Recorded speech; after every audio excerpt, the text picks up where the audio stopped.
Assalamualaikum warahmatullahi wabarakatuh. Salam guru penggerak. Bertemu lagi dengan saya di Aksi Nyata Modul 1.4 Budaya Positif.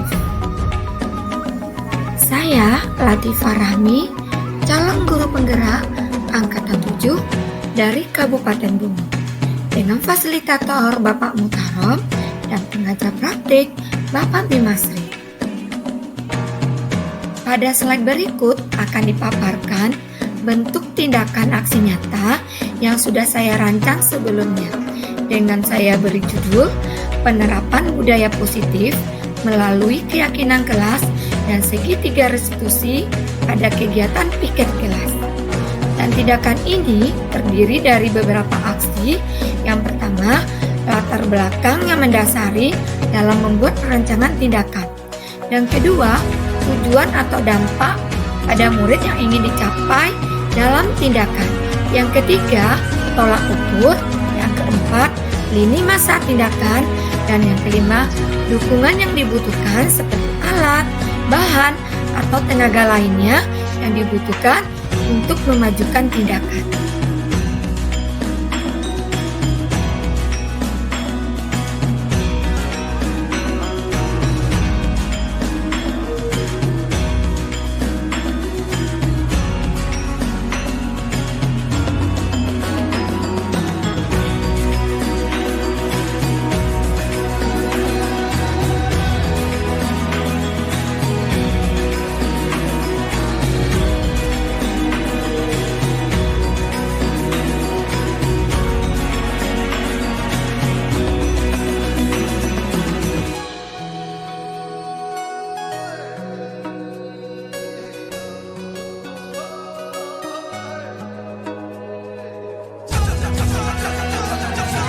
Untuk lini masa tindakan pertama yang kami lakukan adalah meminta izin kepada kepala sekolah untuk melaksanakan aksi nyata budaya positif ini kepada siswa dan rekan guru di sekolah. Untuk lini masa tindakan pertama, lini masa tindakan kedua yaitu berkoordinasi dengan kepala sekolah dan rekan sejawat untuk pelaksanaan kegiatan aksi nyata budaya positif ini. Lini masa tindakan ketiga yaitu melakukan aksi nyata yang diawali dengan membuat keyakinan kelas melalui kesepakatan kelas tentang kegiatan piket kelas. Kegiatan ini langsung saya praktekkan pada kelas bimbingan saya, yaitu kelas 12 MIPA 2. Selamat menyaksikan.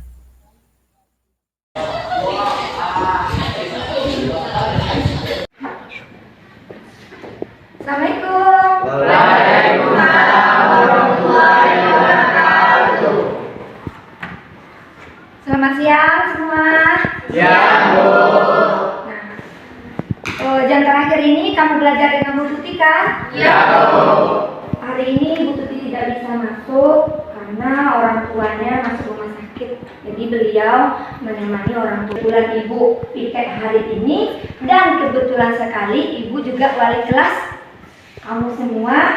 Nah, Ibu gunakan waktu 2 jam ini kita menyusun kesepakatan atau keyakinan kelas kita, ya. Nah, kita udah masuk ke semester baru ya. Ya, Bu. Nah, pembagian piket kita masih pakai yang lama atau ganti yang baru? Yang baru. Kita coba ya. Ya, Bu. Oke, kita langsung saja ya. Nuraini bisa bantu Ibu ke depan? Ini bantu Ibu ke depan, tolong tulis ya.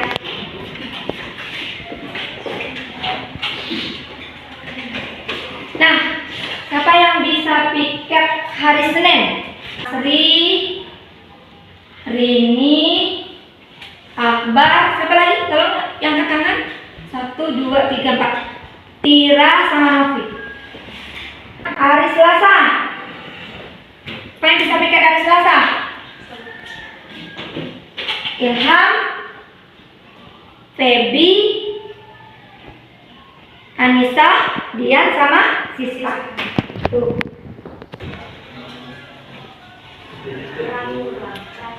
Oke Naya, ini adalah jadwal piket kamu berdasarkan keinginan kamu masing-masing di hari apa kamu piket. Nah, ini dia. D. Sudah setuju semua? Sudah. Makasih ya Nora, ini kembali ke bangkunya. Nah, untuk kegiatan selanjutnya kita akan membuat kesepakatan kelas. Kita akan mendiskusikan kesepakatan atau keyakinan piket kelas yang akan kita lakukan pada satu semester ini. Kamu pernah dengar kata-kata keyakinan atau kesepakatan tidak? Pernah. Menurut kamu kesepakatan keyakinan itu sama tidak dengan peraturan? Beda. Ada yang bilang sama, ada yang bilang beda. Nah, tadi yang bilang sama siapa? Nah, menurut dia apa? Kalau dikatakan sama? Karena sama-sama terbentuk ketentuan dan tata tertib. Menurut dia peraturan kelas itu sama kesepakatan kelas itu adalah ketentuan dan tata tertib. Nah, itu menurut dia sama. Nah, yang bilang berbeda tadi siapa? Tunjuk tangan. Yang bilang berbeda. Tanya ya. Ayo, Ilham, apa perbedaannya?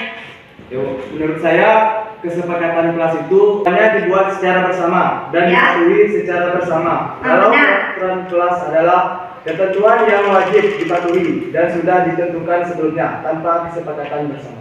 Luar biasa sekali. Benar, itu dia kita katakan kesepakatan kelas. Ketentuannya, aturannya, tata tertibnya kita bersama-sama yang membuatnya dan kita juga bersama-sama untuk mematuhinya. Kalau peraturan itu tata tertibnya sudah Dibuat. sudah dibuat tanpa adanya kesepakatan secara bersama. Nah, untuk itu Ibu inginkan kelas kita kegiatan piketnya dapat berjalan secara baik dan lancar. Ya, setiap harinya kita harus mendiskusikan apa saja ketentuan, kesepakatan yang harus kita patuhi dalam pelaksanaan piket di dalam kelas kita. Silakan kamu tuangkan nanti di stick note ini buku kita, ya. Tulis kira-kira apa keyakinan yang harus kita patuhi selama piket di kelas kita. Ikuti Ibu.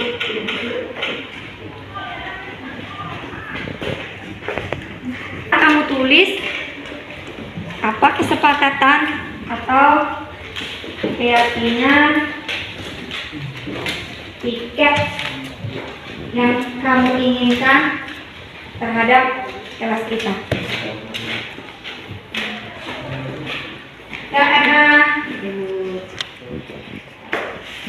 Ya, luar biasa sekali pendapatnya hari ini. Ini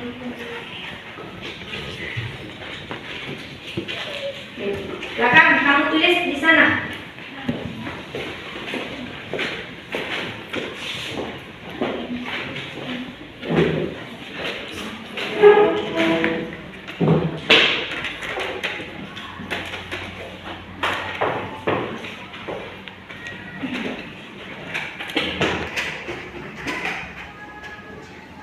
Oke, sudah selesai?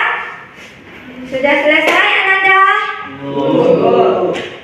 Wah, sepertinya kesepakatan kelasnya perfect ini. Bisa jadi kelas kita menjadi kelas terbersih nih, terindah.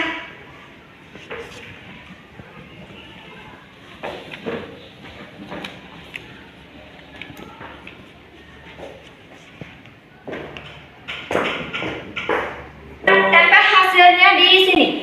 Kesepakatan yang kamu buat tadi. Ayo, silakan ke depan. Bikin deret ya, horizontal.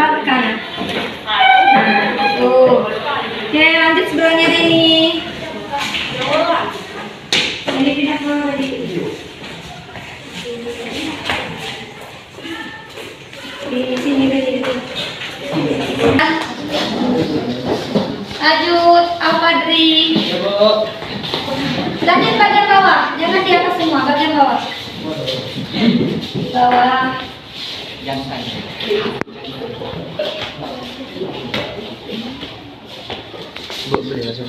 Sekali lagi, yuk, silakan.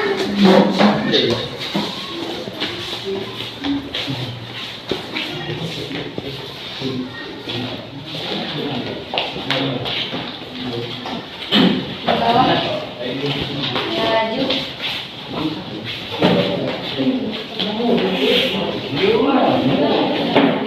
Siap, sudah? Sudah semua?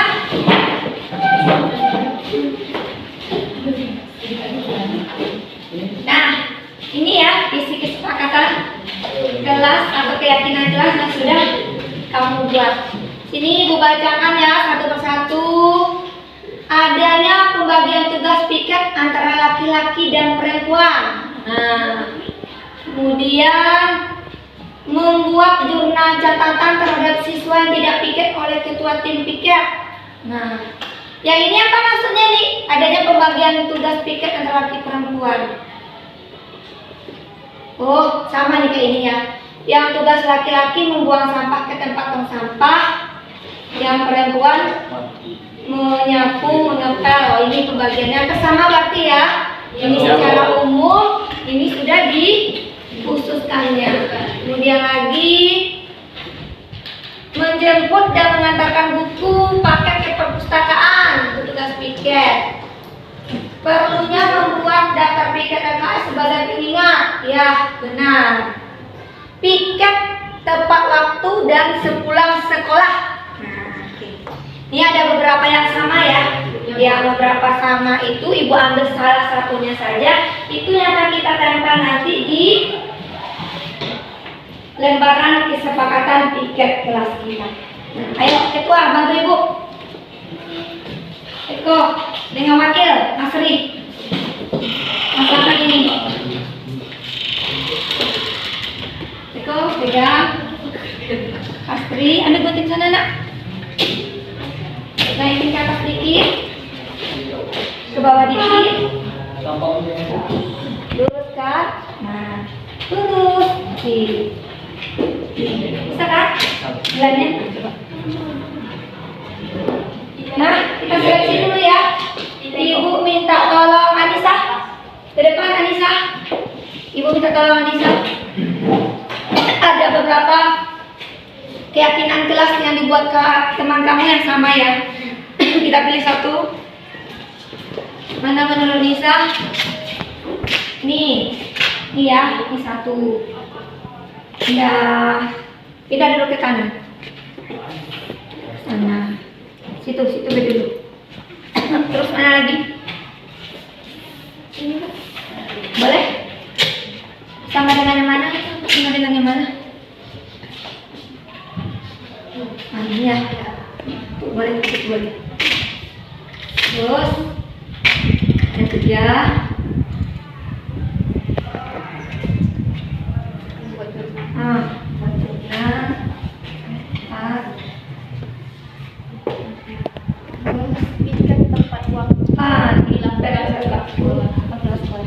Sudah nak? Sudah, Bu. Kasih ya. Bu.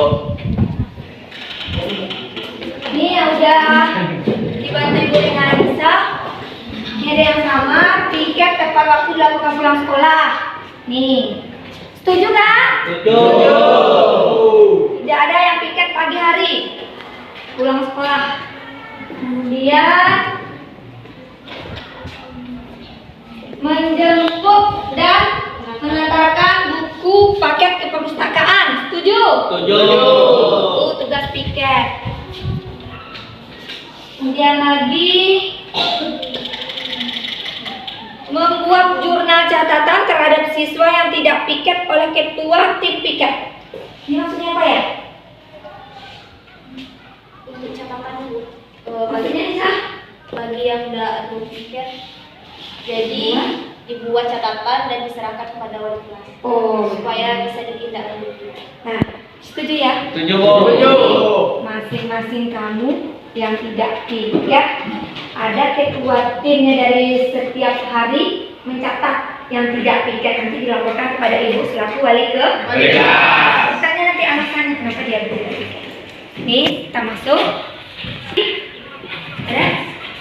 Yang pertama ya. Nih, sambungan. Adanya pembagian tugas piket antara laki-laki dan perempuan. Setuju? Setuju. Taruh di sini. Kemudian ini pembagiannya. Yang laki-laki membuang sampah ke tong besar di belakang toilet siswa perempuan. Kemudian menghapus papan tulis, mengisi tinta spidol. Laki-laki setuju tidak nih tugas piketnya? Setuju. Aida? Jadi? Kemudian tugas piket perempuan menyapu dan menempel dalam kelas dan teras kelas. Setuju? Setuju. Tira, setuju Tira? Dia? Sisa? Ada lagi? Bisa kira-kira yang beda dari yang di situ? Sekarang kamu masing-masing menandatangani di bawah ini secara berurutan. Mulai dari asli dulu. Tanda tangan asli. Ini tanda tangan nama. Rini.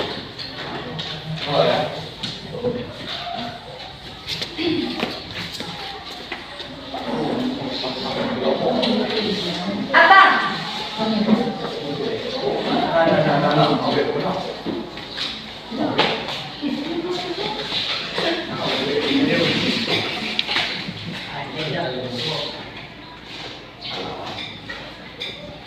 Kapan?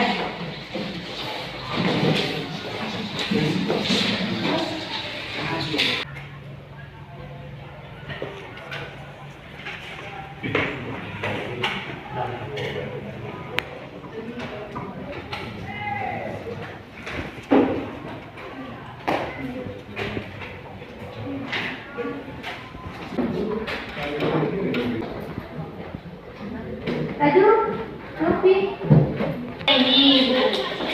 Ini tanpa suara.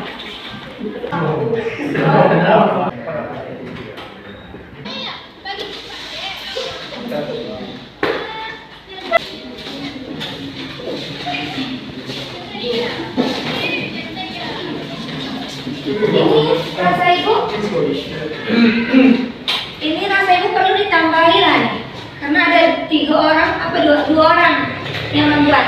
Perlunya membuat daftar tiket kelas dan sebagai pengingat. Ya, perlunya membuat daftar tiket kelas sebagai pengingat. Pasti?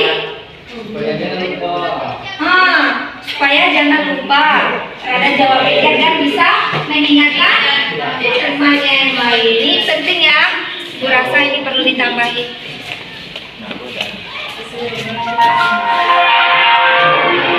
Pelajaran hari ini telah selesai. Sampai jumpa besok pagi dengan semangat belajar baru. All lessons have ended for today. See you tomorrow morning with the new learning spirit. Take care of the way home and have a nice day. Nah, kesepakatan kelas sudah selesai kita buat. Kesepakatan tiket kelas kita ya. Ibu harap anak-anak ibu mematuhi kesepakatan dan keyakinan kelas yang sudah kita buat ini. Dari hasil diskusi kita tadi, saya dapat menyimpulkan apa sih manfaat atau kegunaan kesepakatan piket kelas ini kita buat? Bu, Nah, Eko, Pak Eko, supaya kita lebih bisa bertanggung jawab terhadap tugas yang telah diberikan. ya luar biasa sekali. Benar atau salah? Benar. Supaya kita kamunya dapat bertanggung jawab terhadap piket kelas yang kamu dapatkan setiap harinya. Dan ada lagi manfaat dari kesepakatan kelas yang sudah kita buat? Mafi? supaya kebersihan dan keindahan kelas tetap terjaga. Supaya kebersihan dan keindahan kelas kita tetap terjaga. Ada hubungannya dengan jawaban Eko tadi? Ada kan? Ada. Karena kita bertanggung jawab, kita piket tiap hari, kita membersihkan kelas setiap hari, dan kelas kita akan terjaga kebersihan dan keindahan.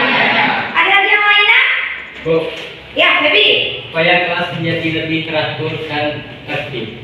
Nah, luar biasa sekali. Supaya kelas kita lebih Teratur teratur dan dan tertib tertib. sekali. Siapa lagi yang bisa nambahin manfaat? Anissa. Menurut saya manfaat dari kesepakatan yang telah kita sepakati tadi yaitu dapat membuat kami menjadi lebih disiplin terhadap tugas yang telah diberikan. Ya. Timbulnya inisiatif atau kemauan sendiri tanpa ada paksaan dan intervensi dari pihak manapun, sehingga tercipta suasana kelas yang nyaman, tenang, dan aman. Luar biasa sekali. Kita tepuk tangan untuk kita semua hari ini. Nah, jadi marilah sama-sama kita meyakini dan menyepakati kesepakatan piket kelas yang sudah kita buat. Jadi tidak ada lagi anak-anak ibu yang tidak piket. Nah, sesuai dengan kesepakatan kelas kita tadi, ada tadi bunyinya setiap ketua tim anggota piket setiap harinya membuat jurnal. Laporkanlah ke ibu nanti siapa yang tidak piket. Oke?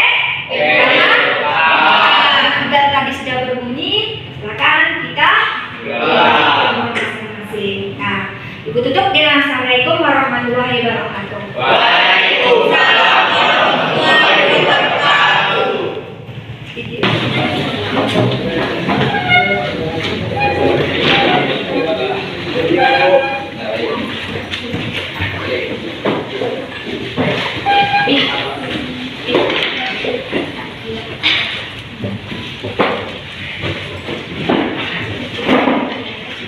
Piket besok tinggal dulu ya. Siap.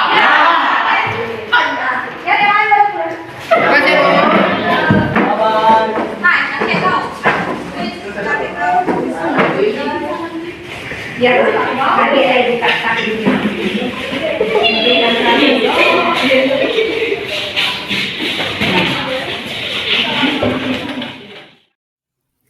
Lini masa tindakan berikutnya yaitu melakukan praktik segitiga restitusi dengan posisi kontrol manajer terhadap murid yang tidak menjalani kesepakatan piket kelas.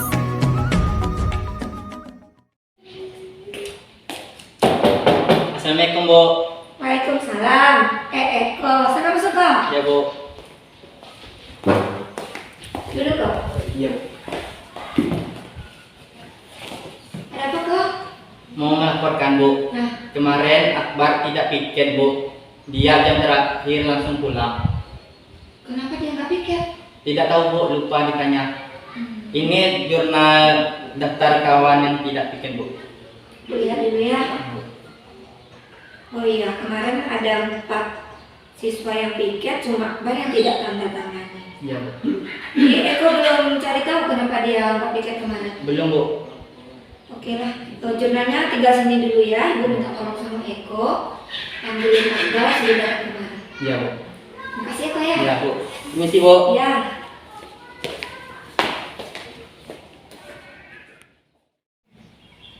Assalamualaikum, Bu. Waalaikumsalam. Masuk Bah. Duduk, Nak. Ibu mau lihat mana, Bu, ya? Iya. Kira-kira Akbar tahu nggak kenapa ibu panggil ke sini? Tahu, Bu. Apa? Karena saya tidak piket saat pulang sekolah, Bu. Nah, benar. Tapi ibu mau tahu dulu apa alasan Akbar tidak piket kemarin? Kan kemarin jawabannya Akbar untuk piket. Karena saya terburu-buru karena ada pertandingan futsal di desa sebelah, Bu. Saya sebagai timnya, Bu. Ibu maklum, ibu paham dengan kondisi atau situasi yang akan jalani pada waktu itu. Tapi alangkah baiknya kalau Akbar terus terang dengan kawan-kawan satu tim piket kemarin. Kabarin kalau Akbar adalah tim lomba futsal pada jam 2 siangnya. Mungkin kawan-kawannya bisa memaklumi dan jurnal ini akan terisi izin bukan alfa, ya kan? Nah, karena ibu tanya, kesepakatan piket kelas apa yang sudah Akbar langgar? Tidak piket saat pulang sekolah, Bu. Nah, berarti Akbar ingat dan paham dengan kesepakatan piket yang sudah kita buat, ya kan? Iya. Nah, untuk kedepannya Bagaimana cara Abah untuk mengatasi situasi ini? Saya bilang kepada teman karena saya pulang cepat. Tapi karena ada pertandingan futsal di desa sebelah, saya sebagai timnya. Oke, alhamdulillah. Berarti ada etikat baik Abah untuk meminta maaf pada teman-teman, dan ada etikat Abah untuk bertanggung jawab terhadap kesalahan Abah berulang. Nah, Ibu minta ke depannya Abah jangan ulangi lagi seperti ini ya. Kalau ada hal emergensi seperti ini, ada hal terdesak seperti ini, usahakan minta izin dengan kawan-kawannya. Jadi jurnal catatan pikir kelasnya dapat terisi dengan baik, dengan rapi. Jangan ada alfa seperti ini, apalagi lari. Ya nak ya? Oke. Nah sekarang Abah boleh ke kelas. Maaf Bu ya. Iya. Permisi Bu. Ya.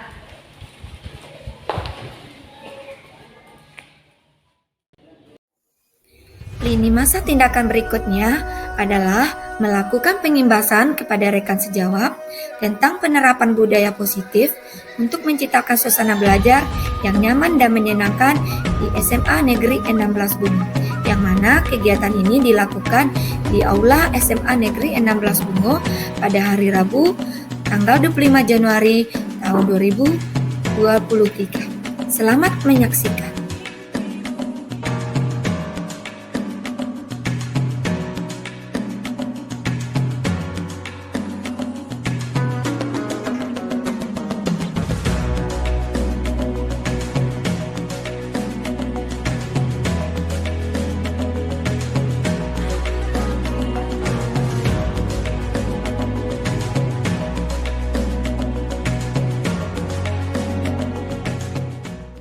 Pemahaman dan penerapan pengalaman budaya positif yang nantinya akan disampaikan oleh guru penggerak hebat kita,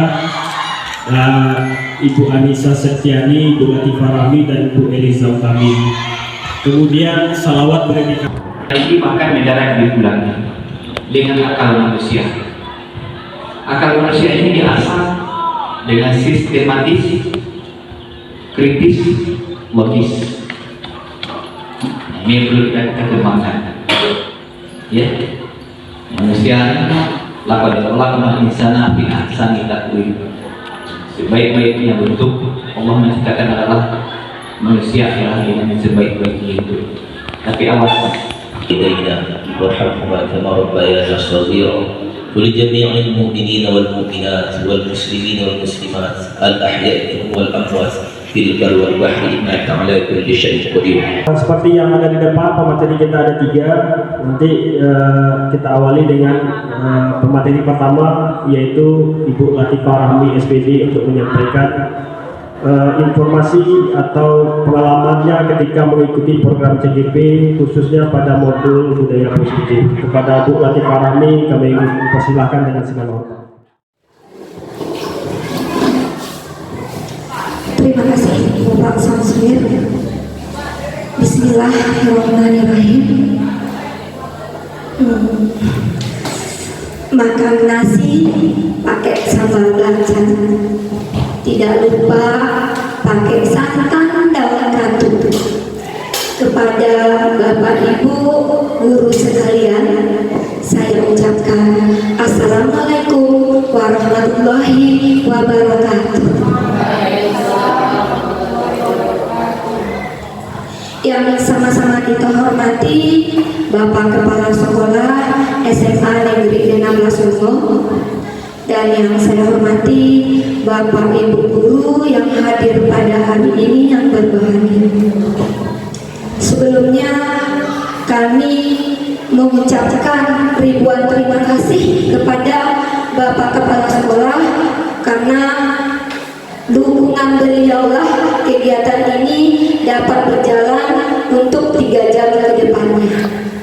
Dan kami juga mengucapkan terima kasih kepada Bapak Ibu guru semua yang mana di tengah-tengah kesibukan kita menyempatkan hadir memenuhi undangan kami dalam rangka diseminasi pemahaman dan pengalaman budaya positif.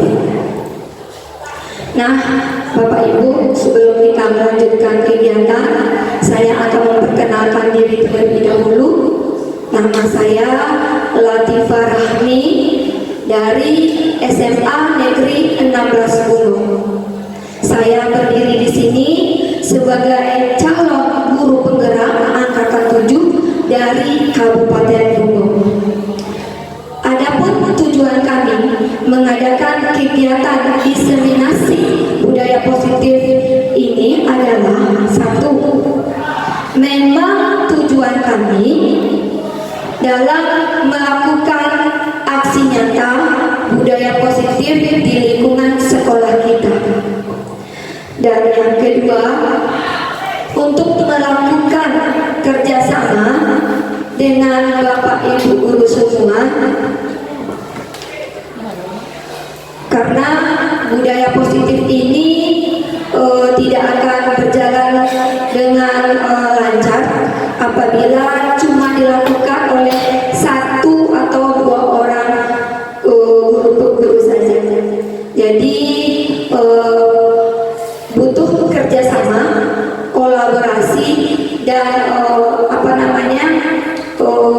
kebersamaan kita dalam mewujudkan budaya positif ini di sekolah kita. Dan tujuan ketiga, kami ingin berbagi sedikit ilmu yang kami dapatkan selama kegiatan pendidikan guru penggerak ini, yang mana ilmu kalau kita simpan sendiri tentulah tidak akan bermanfaat. Alangkah baiknya ilmu tersebut kita berbagi walaupun sedikit, ya Bapak Ibu ya. Nah, kami berdiri di sini bukanlah menganggap kamilah yang paling hebat dan kamilah yang mempunyai banyak ilmu, tapi di sini kita bekerja sama, berkolaborasi untuk mewujudkan kemajuan sekolah kita. Untuk itu, alangkah baiknya kita sama-sama belajar atau sama-sama meningkatkan kemampuan agar sekolah kita menjadi lebih maju lagi. Nah, Bapak Ibu, untuk tidak memperpanjang waktu, langsung saja kita masuk ke diseminasi modul 1.4 tentang budaya positif.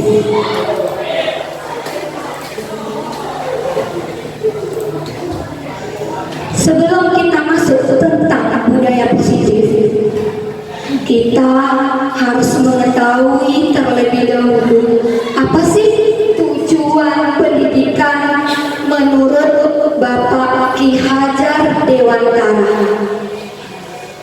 Tujuan pendidikan menurut Bapak Ki Hajar Dewantara adalah menuntut segala kodrat yang ada pada anak-anak agar mereka dapat mencapai keselamatan dan kebahagiaan yang setinggi-tingginya, baik sebagai manusia maupun sebagai anggota masyarakat. Oleh sebab itu, kita sebagai pendidik hanya menuntut tumbuh dan hidupnya kekuatan kodrat yang ada pada anak-anak, bukan pada dasarnya, agar memperbaiki laku hidup dan tumbuh kekuatan kodrat anak tersebut. Nah, ini adalah pengantar awal kita ya Bapak Ibu. Di sini budaya positif ini sangat ada hubungannya dengan tujuan pendidikan. Di sini ada kata-kata menuntut. Menurut Bapak Ibu, menuntut itu artinya apa ya? Mengharuskan. Apa Bu Bukti? Mewajibkan. Mengharuskan, mewajibkan, itu menurut Ibu Popi. Menuntut menurut Ibu Popi adalah mengharuskan, mewajibkan.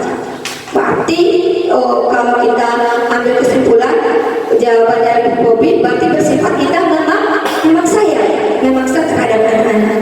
Ada pendapat yang lain Bapak Ibu? Menuntut itu apa? Menuntut, membimbing. Nah, menurut Bu Ratna adalah membimbing. Ada lagi Bapak Ibu artinya?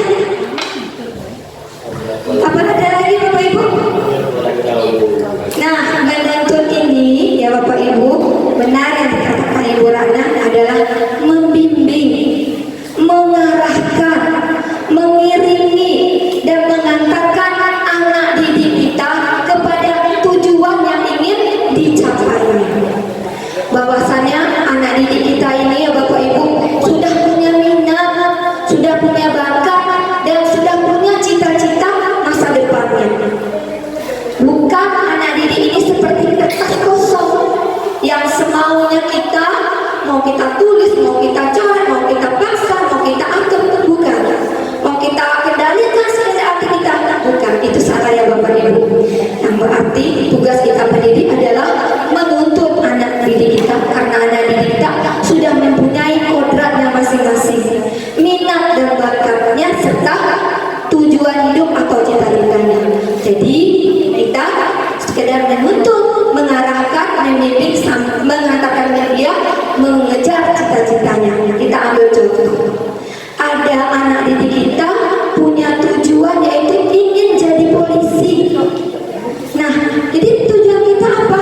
Kita didiklah anak didik kita ini untuk melakukan budaya positif. Seperti apa?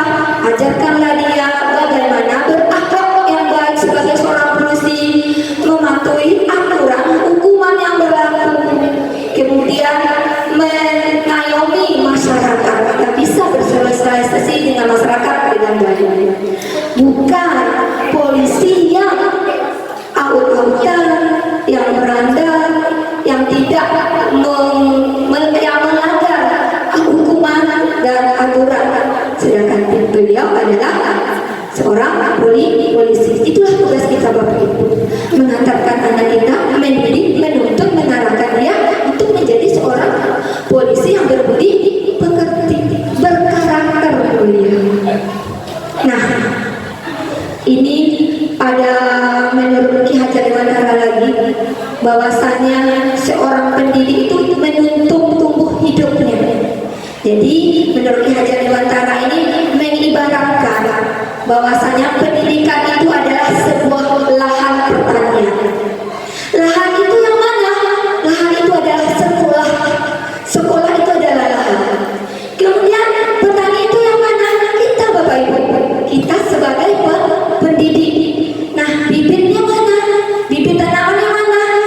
Ya benar, siswa, murid kita. Itulah yang dikatakan bibit.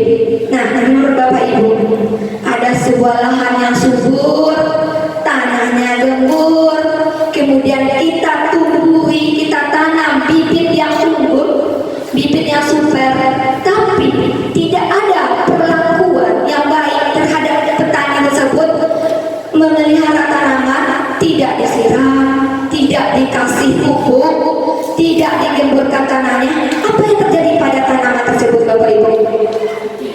Menurut Bapak Ibu, apa yang terjadi pada tanaman? Hidup atau mati? Nah, luar biasa sekali.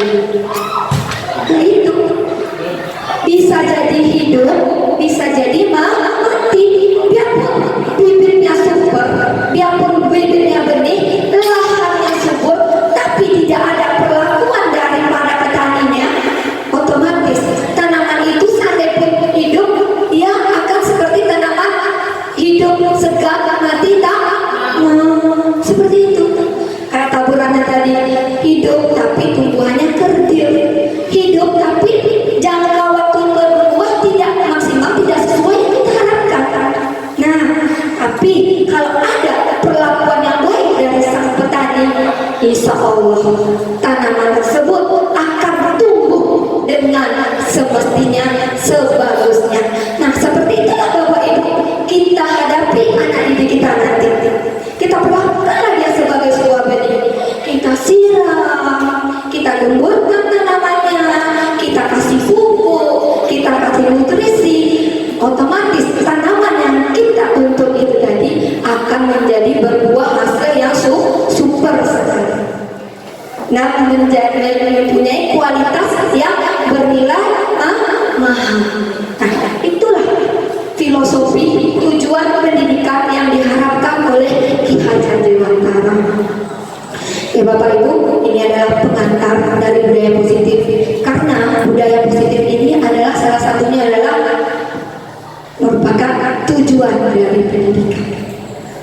Bapak Ibu, kita lanjut. Budaya positif.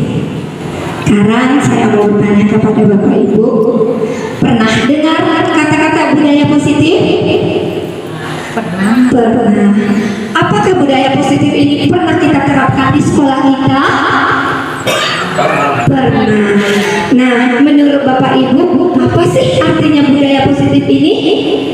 Menurut pendapat Ibu, pandangan Ibu, versi Ibu, apa sih budaya positif ini? Sudah pernah kita terapkan di sekolah. Ayo. Apa sih budaya positif? Ada yang tahu Bapak Ibu? Sudah kita terapkan di sekolah, sudah kita laksanakan di sekolah. Nah, di budaya positif itu semacam apa? Artinya apa? Ada yang tahu Bapak Ibu? Membiasakan budaya yang positif atau budaya yang bagusnya Bu. Nah, baik. Luar biasa sekali Bu Mikoso ya, membiasakan budaya yang bagus-bagus dalam kehidupan sehari-hari. Ya, itu dikatakan budaya positif. Ada pendapat yang lain Bapak Ibu? Ada versi yang lain, pandangan yang lain? Budaya Benar. pembiasaan yang sifatnya positif yang di dalamnya mengandung karakter-karakter yang di dalam siswa yang akhirnya nanti dibawa untuk kegiatan selanjutnya bagi siswa itu sendiri. Luar biasa sekali. Memanglah ya, guru-guru SMA ini pintar-pintar, the best. Kenapa? Calon guru penggeraknya ada 4. Dan kami berharap Bapak Ibu semua mengikuti jejak kami. Karena apa? Rugi kalau tidak mengikuti guru penggerak. Kenapa? Di pendidikan guru penggerak ilmunya luar biasa sekali. Bukan untuk orang lain, tapi untuk diri kita sendiri terlebih dahulu. Apalagi kita imbaskan ke orang lain. Saya yakin Bapak Ibu di sini semua bisa lulus dalam pendidikan guru penggerak. Oke, itu apa yang disampaikan Bu Uni, apa yang disampaikan Bu Nur, semuanya benar. Jadi silakan lihat Bapak Ibu. Nah, itu dia budaya positif. Budaya positif di sekolah yaitu nilai dan kebiasaan di sekolah yang berpihak pada murid agar mereka dapat berkembang menjadi kritis, penuh hormat dan bertanggung jawab sesuai profil pelajar Pancasila. Kasih contoh saya Bapak Ibu, kira-kira budaya positif apa saja yang pernah kita terapkan di sekolah? Nah, benar. Budaya positif yang pernah diterapkan kita ini contohnya seperti kalau siswa terlambat dihukum dengan yang bersifatnya positif, tidak menghukum tetapi membimbing supaya dia bisa tidak mengulangi. Kemudian guru-guru sebagian dengan kepala sekolah menyambut siswa di depan pintu pagar.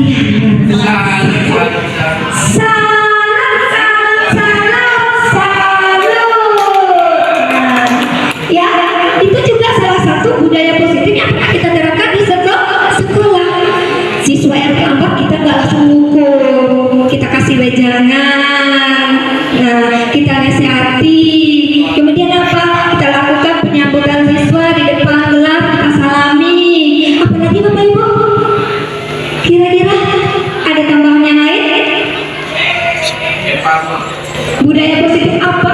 Nilai-nilai atau kebiasaan apa yang sering kita terapkan di sekolah? Nih, sesuai dengan profil pelajar Pancasila. Sholat Jumat berjamaah. Masuk tepat waktu. Ya kan?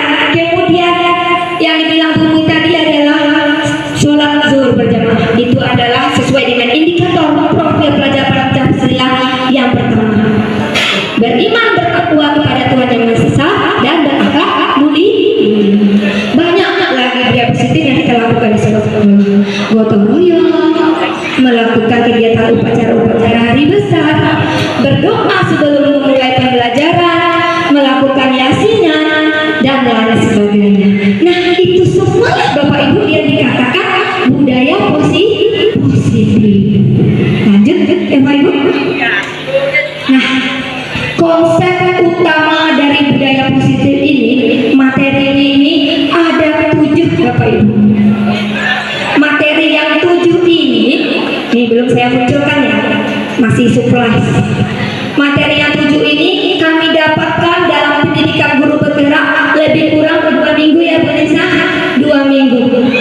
Nah, tapi kami di sini berbagi ilmunya luar biasa, bermanfaat sekali. Kemudian lagi kami menjelaskan ke ibu, mungkin mengambil poin-poinnya saja, garis besarnya saja. Di lain waktu, mari kita lagi untuk melanjutkan kolaborasi atau kerjasama untuk meningkatkan budaya positif ini. Karena materinya alangkah banyaknya. Nah, apa konsep utama budaya positif yang pertama sekali? Nah, perubahan paradigma belajar. Ini ya Bapak Ibu, nanti saya jelaskan. Yang kedua, disiplin positif. Kita mengenal apa itu disiplin, apa contohnya. Dan yang ketiga, motivasi perilaku manusia. Dan yang keempat, kebutuhan dasar manusia. Yang kelima, keyakinan kelas. Dan yang keenam, posisi kontrol restitusi. Dan yang ketujuh, segitiga restitusi. Ini Bapak Ibu ya, semakin ke atas, semakin ke ujung, materinya luar biasa sekali. Semakin bagus. Nah, kalau di awal-awal ini masih bersifat umum. Kalau yang sudah masuk ke 5, 6, 7 ini, itulah pokok dari budaya positif yang akan kita terapkan nanti di sekolah kita. Nah, untuk materi 1, 2, dan 3 ini akan saya jelaskan. Saya sebagai cabang guru penggerak angkatan 7 akan menjelaskan perubahan paradigma disiplin positif dan motivasi perilaku manusia. Dan untuk kebutuhan dasar manusia, keyakinan kelas akan dijelaskan dengan Bu Ansa. Dan yang terakhir, posisi kontrol restitusi dan segitiga restitusi akan dijelaskan oleh Ibu Ansa. Ya Bapak Ibu ya. Pak, kita lanjut Bapak Ibu. Kita masuk ke materi yang pertama. Perubahan paradigma belajar. Jadi kita dalam dan yang terakhir, posisi kontrol restitusi dan segitiga restitusi akan dijelaskan oleh Ibu Ansa. Ya Bapak Ibu ya. Pak, kita lanjut Bapak Ibu. Kita masuk ke materi yang pertama. Perubahan paradigma belajar. Jadi kita dalam pembelajaran ini perlu dilakukan perubahan, pembaruan.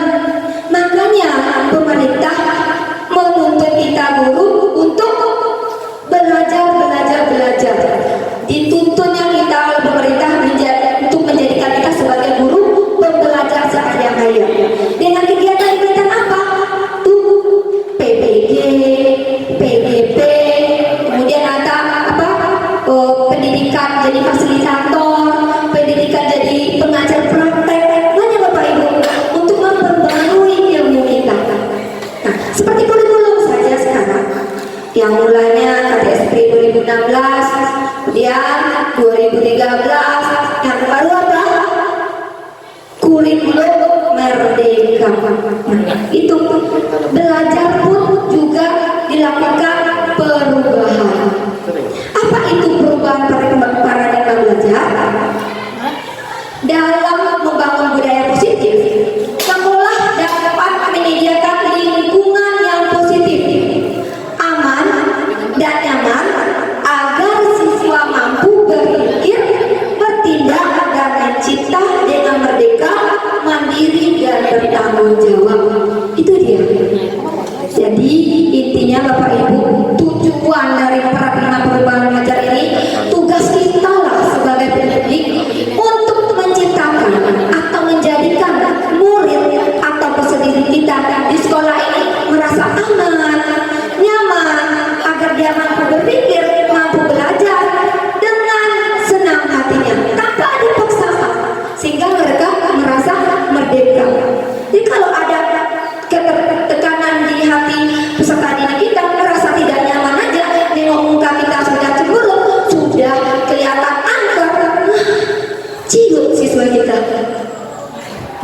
jadi paradigma belajar ini intinya di sini adalah tuntutan kita untuk membuat peserta didik menjadi aman, nyaman dalam menghadapi pembelajaran agar mereka dapat berpikir secara kritis, dapat mencipta dan merdeka.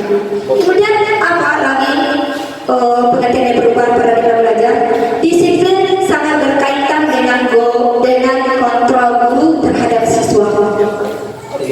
Nah, di sini sering kita temui ya Bapak Ibu ya, kita guru sering mengontrol siswa.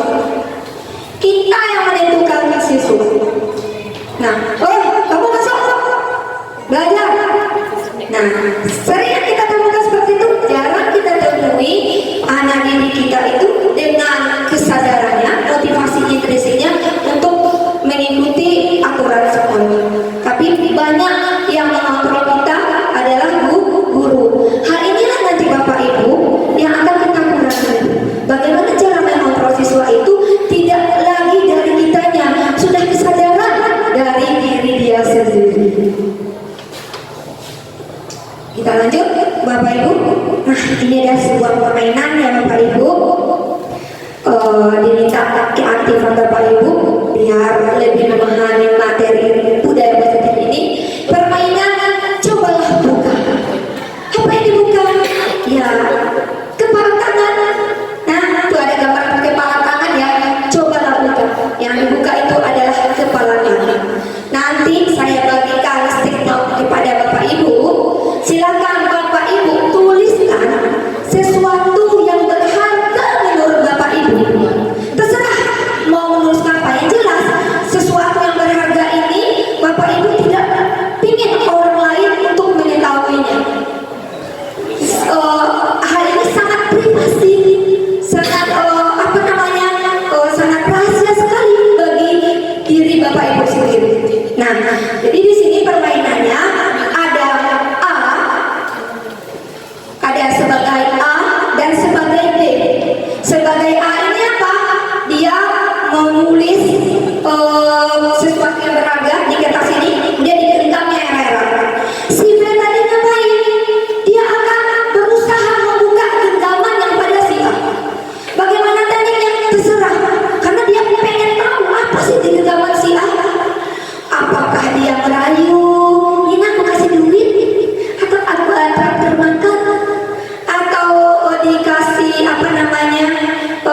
dengan cara kekerasan, dicambak, dicangkar dan lain sebagainya. Terserahlah dari Bapak Ibu bagaimana tadinya. Apakah si A tadi mau membuka kepala tangannya atau tidak? Apa dia tetap kekeh menutup kepala tangannya?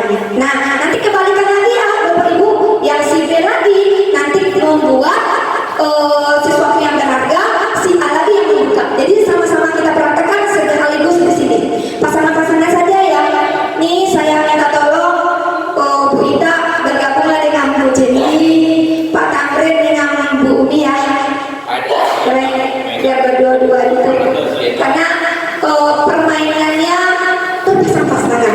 Karena membuka sesuatu, karena untuk dibuka itu butuh orang lain untuk membantunya.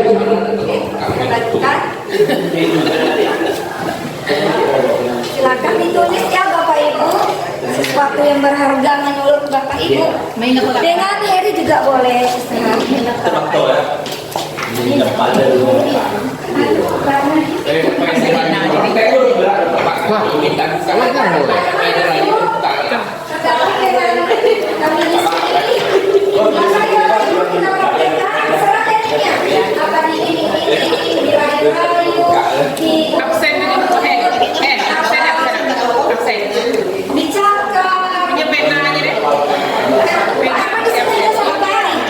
Biar itu satu pasang.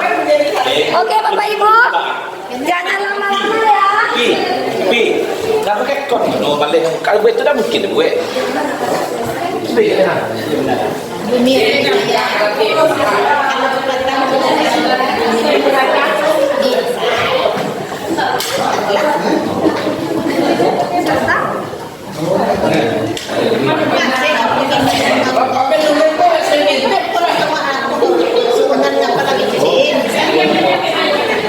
So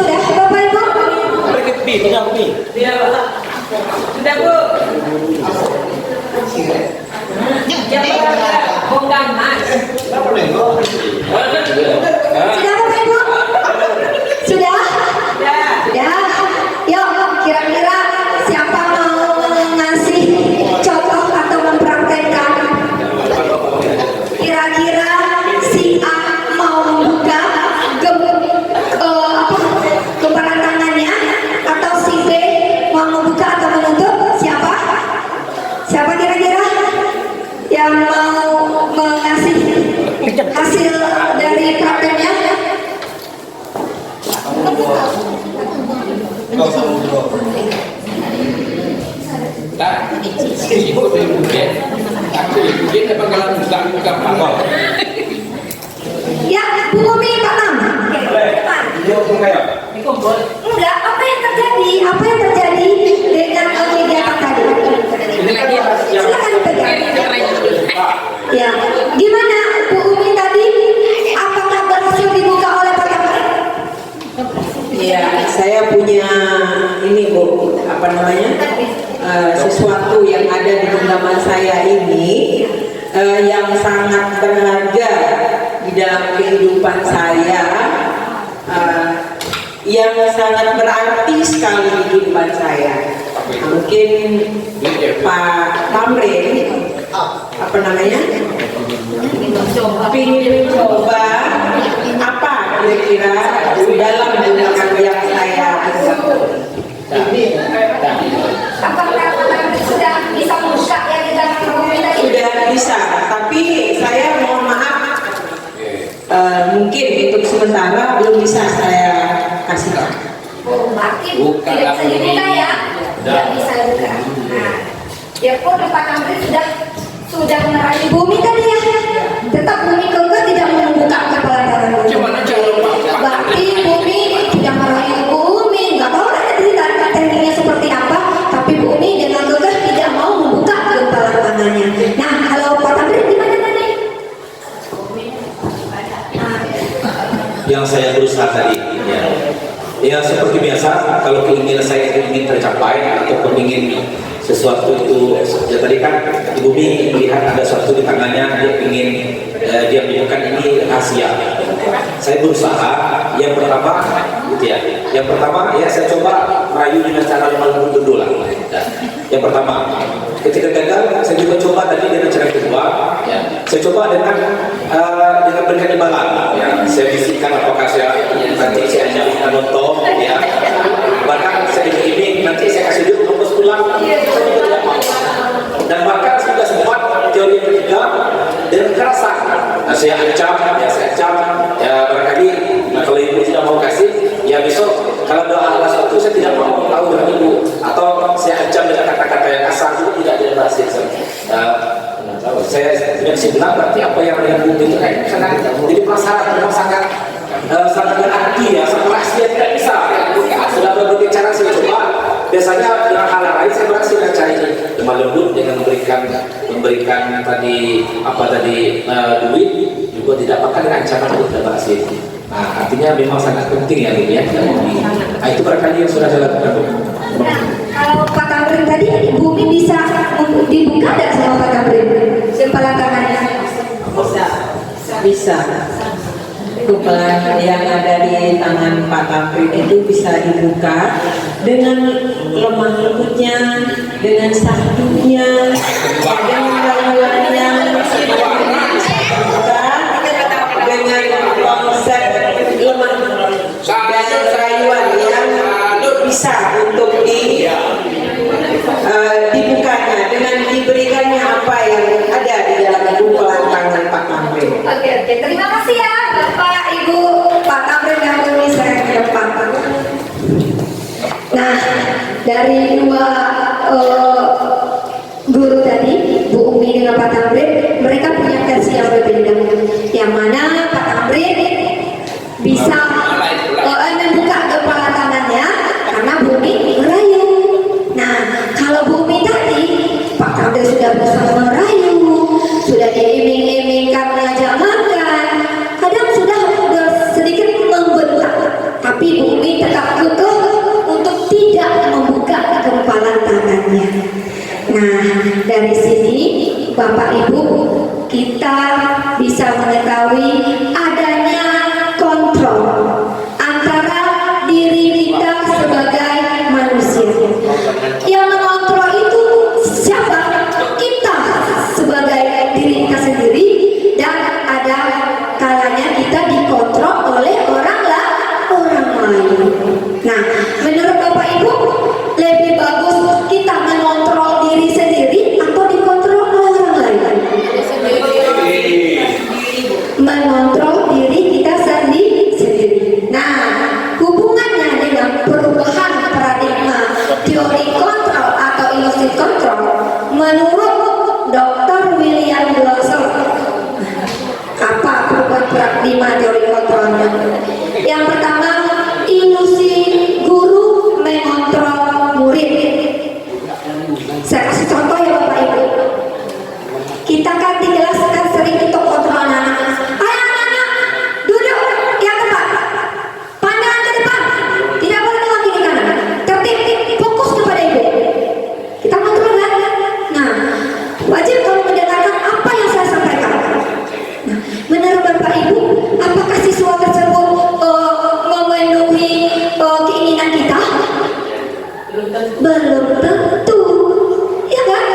Jadi ilusinya guru mengontrol murid itu di situ. Belum tentu. Tak semua siswa yang bisa menghendaki apa yang kita inginkan. Nah, perubahan atau teori kontrol yang kedua, ilusi bahwa semua penguatan positif, efektif dan bermanfaat. Nah, di kelas tengah biasanya bagi kita ya balik kelas. Nah, cobalah belajar, rajin lagi, lebih tekun lagi. Kamu bisa loh, bisa mengejar si A. Kamu bisa loh jadi juara kelas karena kamu punya kemampuan. Nah, itulah ilusi kontrol yang kedua. Kita lakukan penguatan positif kepada si siswa. Nah, kemudian yang ketiga, ilusi bahwa kritik dan membuat orang merasa bersalah dapat menguatkan karakter. Nah, kalau yang nomor 3 ini Bapak Ibu, saya sering menerapkan baik kepada anak saya di rumah maupun kepada anak didik saya di sekolah. Seperti ini Bapak Ibu. Waduh nak, kamu nih udah orang tua capek-capek kerja, kamu kok masih malas-malas juga, tugas gak dibuat. Emang orang tuanya salah apa? Gak kasihan ya sama orang tuanya. Nah, jangankan ke peserta didik, ke anak saya di rumah sering saya kasih ilusi seperti itu. Saya merasa senang. Apa saya senang? Karena membuat siswa atau anak saya merasa bersalah. Nah, dan tambah senang lagi apabila anak atau siswa saya menangis. Tapi ini salah Bapak Ibu. Kenapa salah? Karena motivasi yang ada pada diri anak ini akan berkelanjutan. Bermotivasi eksternalnya kenapa? Dia merasa bersalah itu lama. Teringat-ingat terus. Bersedihnya lama. Nah, itu ilusi yang ketiga. Dan yang keempat, ilusi bahwa orang dewasa memiliki hak untuk memaksa. Contohnya ya Bapak Ibu ya, di sekolah ada siswa kita yang berkelahi, petinju. Nah, tapi kita sebagai guru untuk mengamankan kondisi, menstabilkan kondisi, kita panggil, suruh mereka minta maaf cepat. Ayo minta maaf, salah-salahan. Udah selesaikan masalah ini, nggak ada lagi yang petinju. Kita paksa untuk mereka saling minta maaf. Karena apa? Kita mau menstabilkan kondisi. Padahal anak itu bisa jadi satu orang yang masih nangis, nggak terima dengan yang diperbuatkan oleh teman yang berkelahi. Nah, itu maksud dari orang dewasa yang melihat untuk dewasa. Oke, Bapak Ibu, masih semangat Bapak Ibu? Semangat? Atau kita ice breaking? Ice breaking sebentar ya. Yuk, berdiri. Berdiri semuanya Bapak Ibu. Ayo Bu Anissa, Bu Elisa. Bu Tuti, ice breaking, Bu Umi, Bu Popi, Pak Idris, Pak Sam. Nah, ice breaking ya. Nanti kalau saya bilang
1, 2, 3.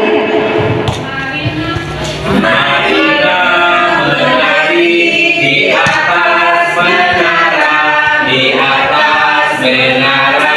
Marilah menari, mari jo menari di atas menara, di atas menara.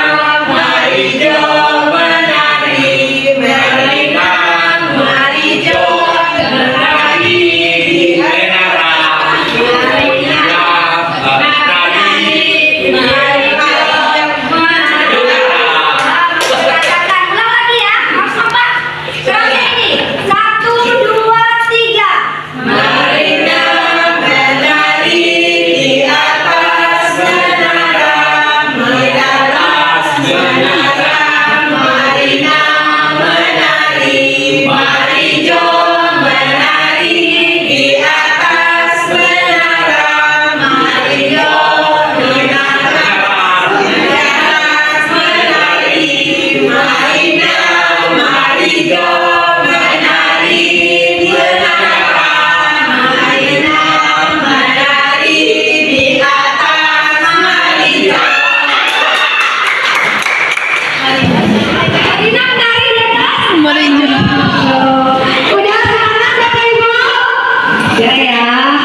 Semoga semangat selalu.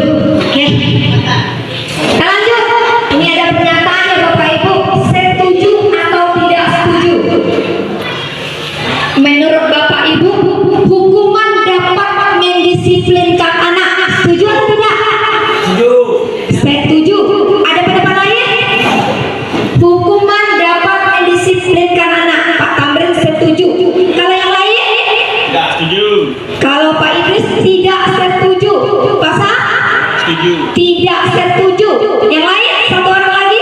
Tidak setuju. Tidak setuju. 3 lawan 1. Oke, kita tangguhi dulu ya. Nanti kita jawab.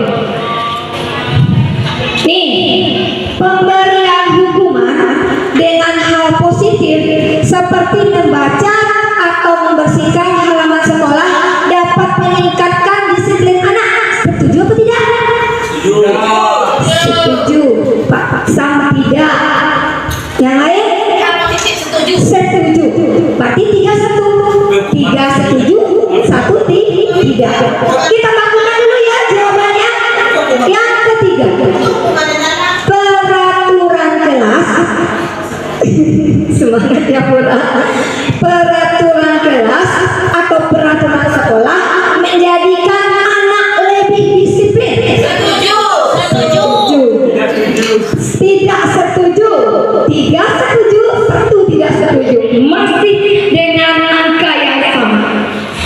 Terakhir, memberi penghargaan dapat meningkatkan motivasi belajar anak. Pak Samsul tidak setuju, Bu Nur, Bu Umi, Bu Rana setuju. Oke, nanti kita lanjutkan ya.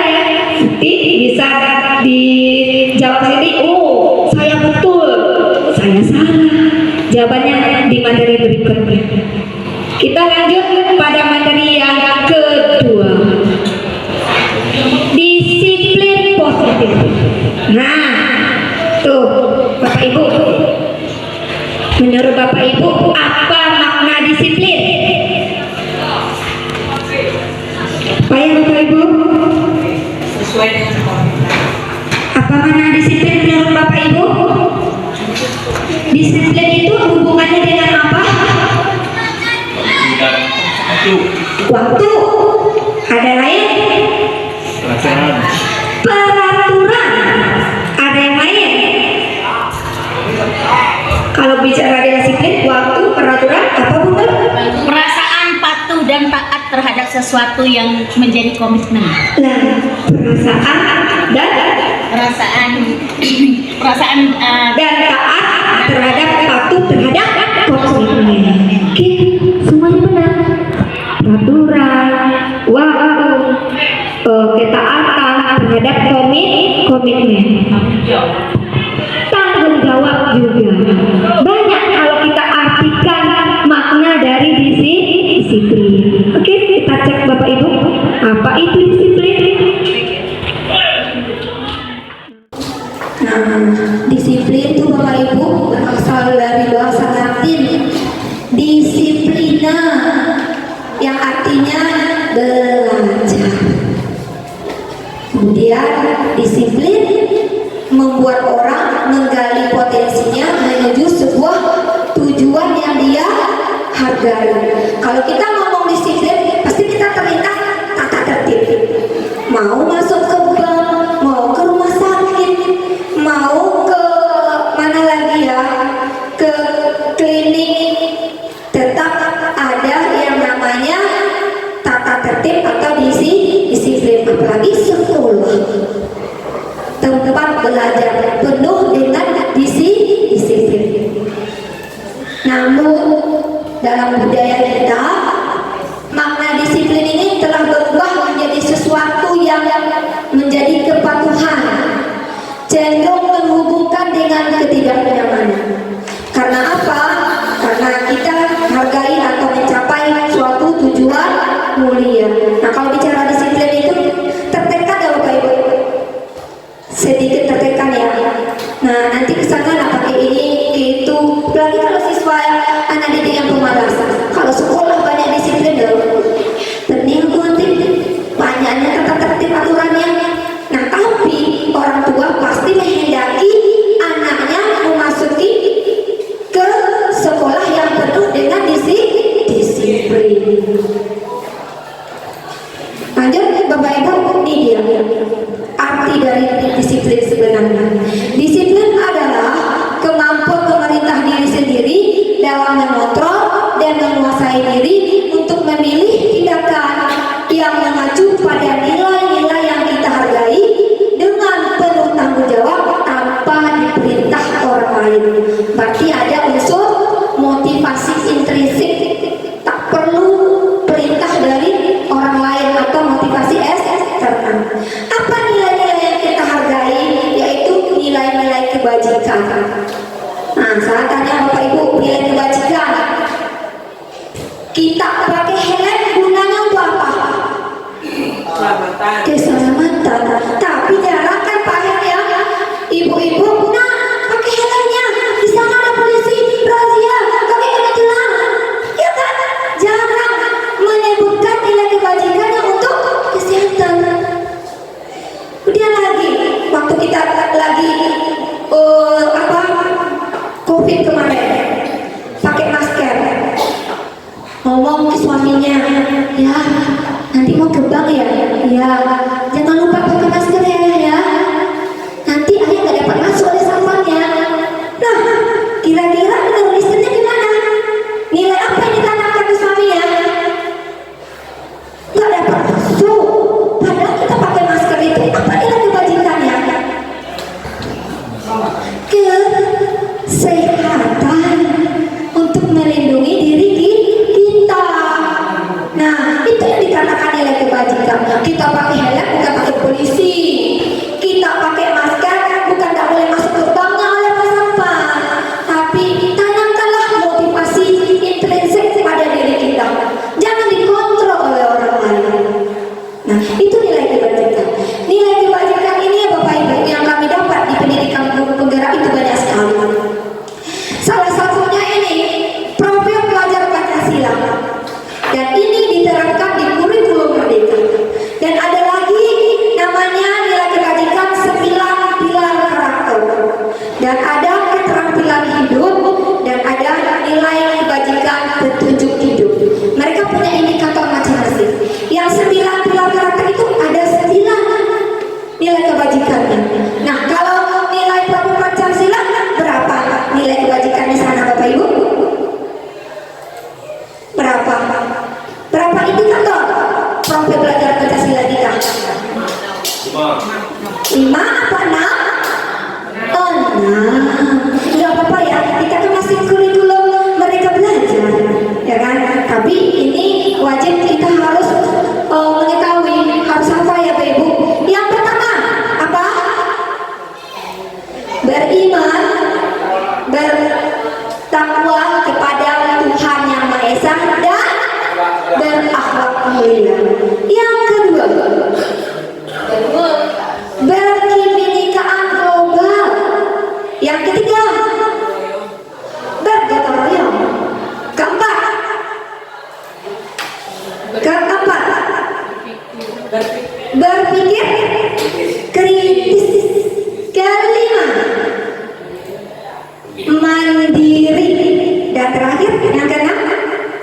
berhubungan dengan seni, jiwanya apa? Kreatif. Nah, itu kan sudah kita tanamkan dalam sikap anak didik kita pada rapornya kemarin. Ada dalam indikator. Oke, Bapak Ibu lanjut. Nah, ini kita masuk materi yang ketiga tentang teori motivasi perilaku manusia. Menurut Diane Dawson, itu nama penemu teori motivasi ini. Menurut Diane Dawson, apa teori motivasi pertama? Untuk menghindari ketidaknyamanan atau hukuman. Nah, nanti saya kasih contoh ya, kita buka aja satu persatu. Nah, untuk menghindari ketidaknyamanan ini adalah motivasi eksternal. Yang kedua, untuk mendapatkan imbalan dari orang lain atau institusi. Ini dikatakan motivasi eksternal juga. Terakhir, untuk menghargai diri sendiri. Tujuan dari disiplin positif, motivasi internal. Saya kasih contoh Bapak Ibu ya. Andai kita diperintah tugas oleh kepala sekolah untuk mengikuti pelatihan atau workshop dengan pengawas sekolah kita, yaitu Menmedi. Kegiatannya setelah pulang sekolah dari jam 2 sampai jam 6 sore. Nah, Bapak Ibu kira-kira apakah menerima perintah kepala sekolah, mengindahkan atau mengabaikan? Mengindahkan perintah sekolah atau mengabaikan? Ikut pelatihan atau tidak? Ikut, tapi pasti motivasinya berbeda-beda ya. Nah, kita tengok yang pertama, untuk menghindari ketidaknyamanan.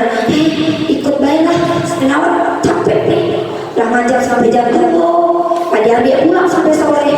Dokter sebadan lagi gini nih, kalau tidak ikut marah pula, pakai efek, dihukum pula, pakai efek ya, contoh.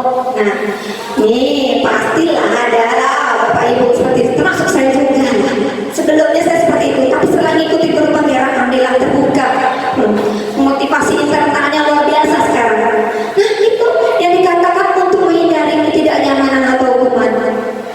Takut dimarahi atasan. Nah, itu adalah kita tetap ikut pelatihan, tapi tidak dari hati kita sendiri, tapi dari motivasi eksternal karena tuntutan oleh kepala sekolah. Yang kedua, untuk mendapatkan imbalan dari orang lain atau institusi. Ikut bela, lagi kan kita dapat sertifikat, bisa untuk nambah angka kredit. Atau ada konsumsinya loh, ada uang transfernya, boleh lah. Ada kan Bapak Ibu seperti itu? Ada. Nah, itu adalah motivasi intrinsik, tidak dari diri kita karena mengharapkan imbalan. Iming-iming duit itu tadi, iming-iming ada makanan dan ada penghargaan seperti dapatnya sertifikat. Nah, yang terakhir, ini yang paling bagus Bu, yang diharapkan oleh budaya positif, yaitu motivasi internal. Tujuan disiplin positif untuk menghargai diri sendiri. Ikutlah untuk nambah ilmu, nambah pengetahuan. Itu kan hanya ada tahu tentang kurikulum merdeka. Jadi tahu kita terus semester besok itu tentang kurikulum merdeka juga sekolah kita. Nah, kita adalah tingkatkan diri kita sebagai guru yang pembelajar sepanjang hayat, tanpa disuruh, tanpa iming-iming, dari hati kita dengan sikap ingin untuk melakukan perubahan. Nah, ini yang dikatakan teori motivasi. Ada ekstrinsik dan ada intrinsik. Oke, kita lanjut Bapak Ibu. Kita masuk pertanyaan saya dari awal, hukuman itu masuk positif dan negatif. Nah, terjawab ya. Nih, ada kasus. Ya, Bu Rana, Pak Hen, siap-siap. Ipa kurang menguasai pelajaran matematika. Bu Ipa, kurang menguasai pelajaran matematika, sehingga pada saat pelajaran tersebut dia lebih banyak berdiam diri atau menggambar di buku pelajarannya. Itu kasusnya. Pada saat guru matematikanya Pak Seno menanyakan pertanyaan kepada Iva, dan Iva menjadi gugup dan tak sengaja menjatuhkan tasnya dari kursi, serta tiba-tiba menjadi gagap pada saat berupaya menjawab. Seluruh kelas pun tertawa melihat perilaku Iva yang bicara tergagap dan terkejut tersebut. Pak Seno pada saat itu membiarkan teman-teman Iva mentertawakan Iva yang teranggap dan lalu luar biasa. Dan arahan Iva untuk maju ke depan dan berdiri di depan kelas sambil menunjuk hidungnya karena tidak bisa menjawab pertanyaan Pak Seno. Kelas makin gaduh dan anak-anak pun tertawa melihat Iva di depan kelas memegang ujung hidungnya. Nah, paham ya Ibu kasusnya? Si Iva ini nggak suka matematika, dia lebih suka buat gambar-gambar. Kemudian Pak Seno langsung menunjuk dia untuk menjawab pertanyaan. Dengan gugupnya, dengan terbata-batanya dia menjawab. Akhirnya dia dibully oleh teman satu kelas. Si Pak Seno dia melakukan nyuruh Iva berdiri di depan dan suruh sambil memegang hidungnya. Pertanyaannya, apakah Bapak Ibu setuju dengan tindakan Pak Seno terhadap Iva? Mengapa? Ada yang bisa menjawab? Tidak setuju. Nah, Bu Ratna tidak setuju. Apa alasannya Bu Ratna? Alasannya yang pertama, perbuatan Pak Seno itu bisa mengganggu psikis Iva. Oh, benar. Luar biasa sekali ya. Benar tidak Bapak Ibu? Iya. Itu adalah kegiatan Pak Seno itu bisa mengganggu psikis mentalnya. Nah, jadi pertanyaan kedua, menurut Anda tindakan Pak Seno terhadap Iva itu sebuah hukuman atau konsekuensi? Nyuruh tegak jalan sambil memegang hidungnya. Hukuman. Nah, apa alasannya Pak Hen bilang hukuman? Mungkin alasannya itu bisa merusak mental anak, dan bisa membuat anak tersakiti. Dengan adanya dia berdiri di depan, dikatakan dia melakukan kesalahan dan diberikan sanksi, itu merupakan hukuman. Bisa berdampak buruk pada anak. Pada si Iva yang benar sekali, yang dilakukan Pak Seno itu hukuman, bukan konsekuensi, karena atau membenci matematika untuk kedepannya. Pada matematika Pak Seno itu di SMP, karena dia benci dengan Pak Seno, pas di SMA dia benci lagi dengan matematika gara-gara Pak Seno tadi. Lanjut. Nah, sekarang kita tes ya Bapak Ibu, apa sih perbedaan hukuman dengan konsekuensi? Mencatat 100 kali di dalam buku dengan kalimat saya tidak akan terlambat lagi karena terlambat ke sekolah. Hukuman atau konsekuensi? Konsekuensi. Konsekuensi. Oke, kita tangguhkan dulu ya.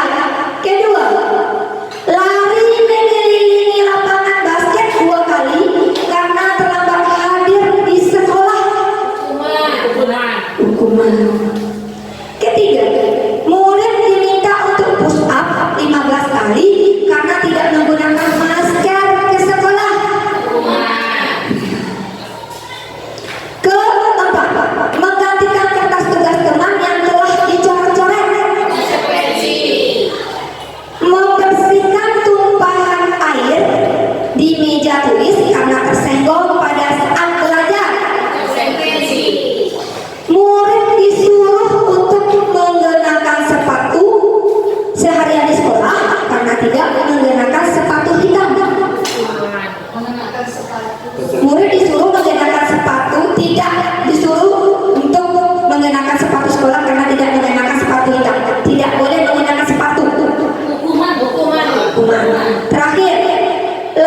lagi ya, Bu.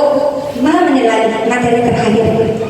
Dihukum oleh penghargaan. Ini adalah materi yang sangat menggelitik saya selama mengikuti guru penggerak. Saya sempat terpana, sempat bertanya jawab dengan instruktur sama fasilitator.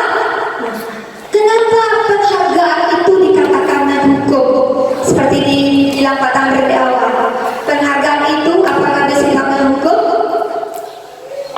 Pak Tamrin menjawab tidak, dan Anda menjawab iya. Nah, itu dia. Penghargaan ini berlaku sama dengan menghukum. Itulah yang Bapak Ibu yang menggelitik hati kami para CGP. Tindakan yang kita lakukan di sekolah, kita sering mengasih apresiasi berbentuk hadiah kepada anak-anak, padahal kita tidak tahu apa dampak dari penghargaan tersebut.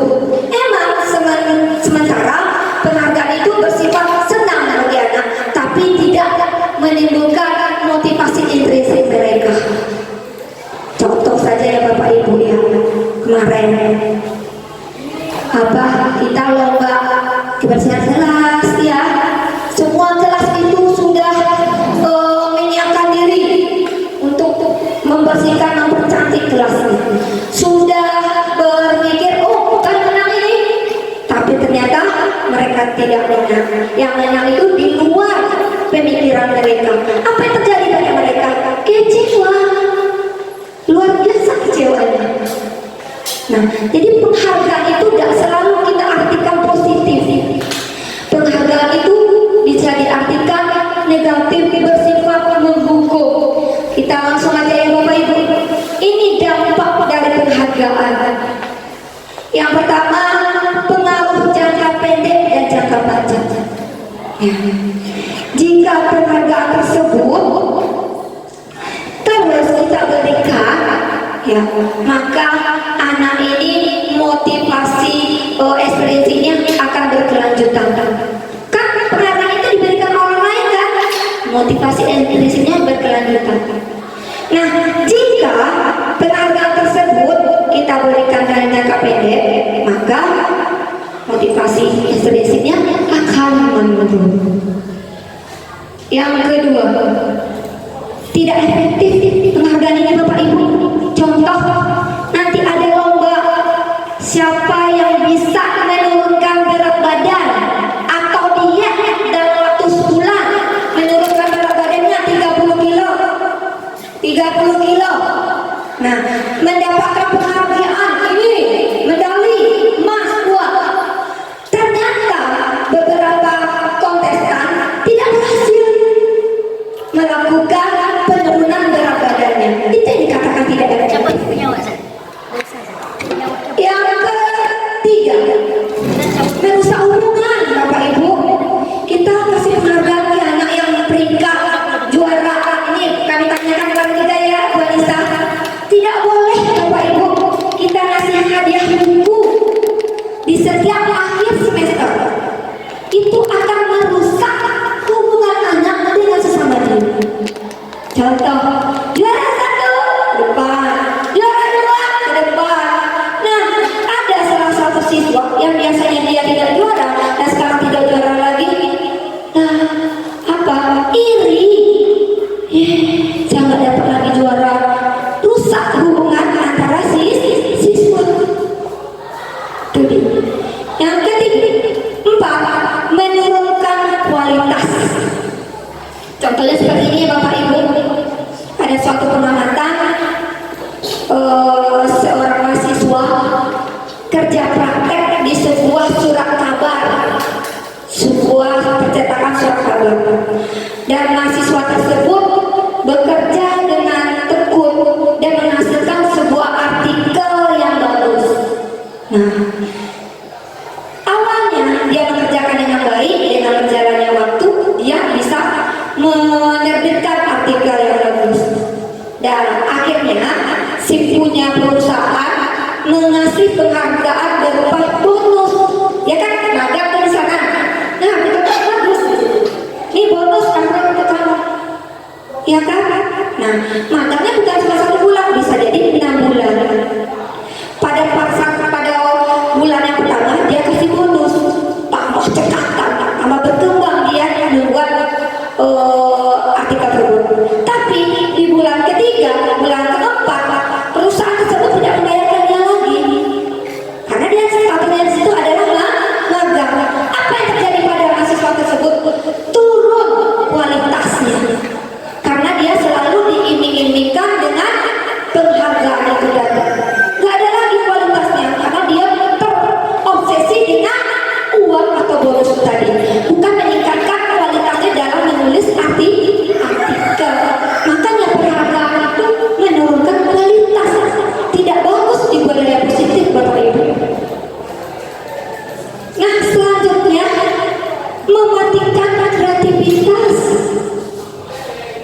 Nih, seorang pekerja seni, penari, teater, dia punya kreatif dalam diri sendiri. Tapi sewaktu-waktu dia dikasih dibayar, kreativitasnya itu menurun nilainya karena adanya penghargaan tadi. Selanjutnya penghargaan non-hukum.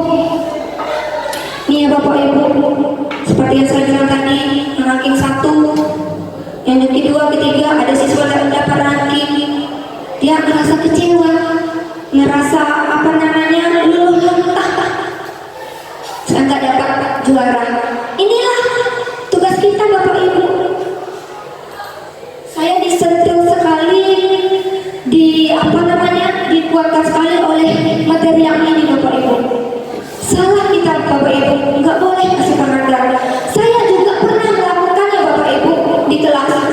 Yang nilai ujian ulangannya dapat 100, saya kasih popi atau makan gratis di kantin, ibu yang bayar. Memang pada awalnya atau besoknya anak itu semua rata-rata nilainya bagus. Kenapa? Motivasi ekstrinsik.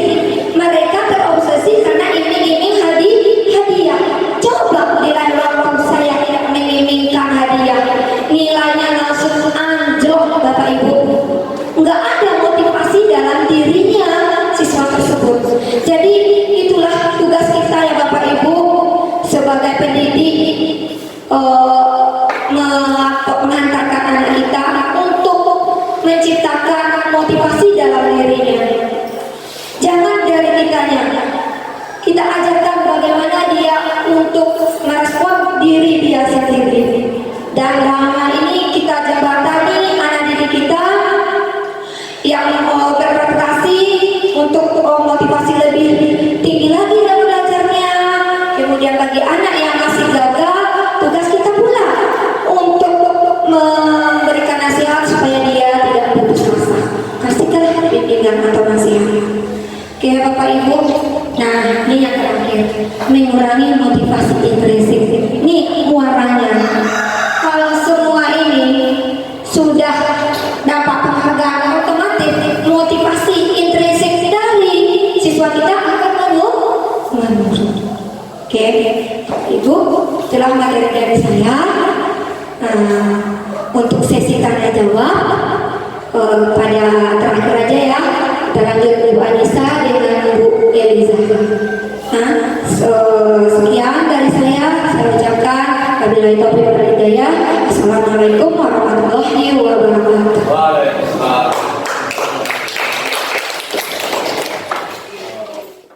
Tahun ini selama 37 tahun ini, selama berapa tahun berarti Pak? Umurnya 40? 24 tahun berarti Pak. Apa kira-kira momen penting perjalanan kita? Itu adalah bagian dari dunia berkualitas kita Bapak Ibu. Terakhir, apa yang paling bermakna dalam hidup kita? Nah, mungkin pertanyaan-pertanyaan ini bisa kita ambil, kita berikan kepada anak didik kita untuk memahami apa dunia yang mereka inginkan, apa yang ingin mereka capai, untuk apa mereka berada di sekolah.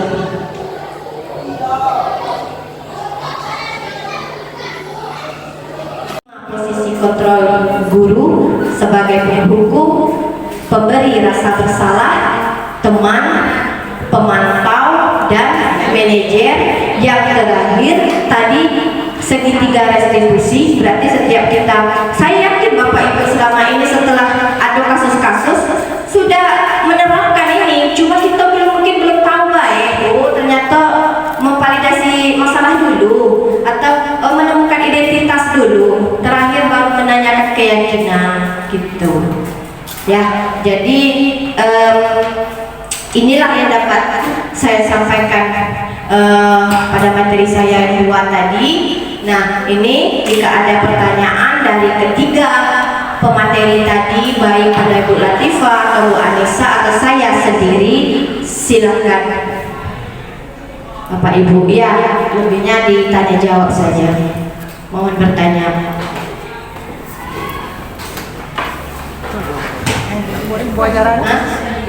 Ya, sisanya jawab langsung. Mulai dari materinya Ibu Latifah tadi, terakhir sama saya. CGP ini terima kasih atas ilmu yang dibagikan kepada kami.